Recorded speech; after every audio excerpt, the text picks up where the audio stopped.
6 jogos no Guarani. Uma bela homenagem, né? Espero que ele continue para a Série A e consiga classificar a gente aí para A do Paulista. Expectativa para a Série A do Brasileiro? Sim, muita, mas vamos só contratar, hein?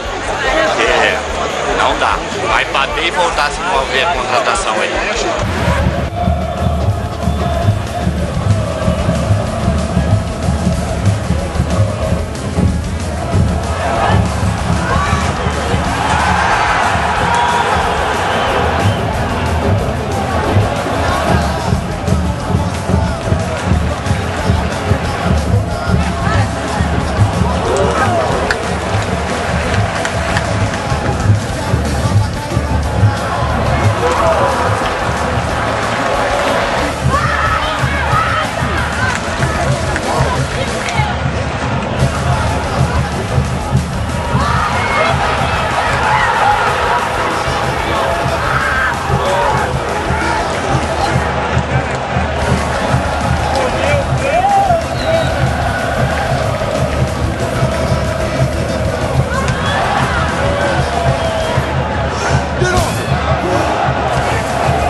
Agora é rezar. Rezar, e muito.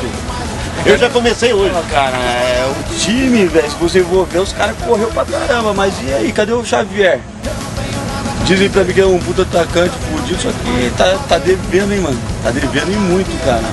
E agora? Não tá fazendo nada, ele tá errando pra caramba. Agora, porra, o Guarani tá precisando contratar uns caras firmeza aí. Porque tem ninguém que fala que faz 2 jogos num jogo que tem 6 gols no Guarani, aí todo mundo fica falando que ele é o melhor. Melhor do quê? Centenário, pô. Você já pensou a gente tá com um time e deixar aí no Brasileiro? Pra cair de novo? Nem fudendo.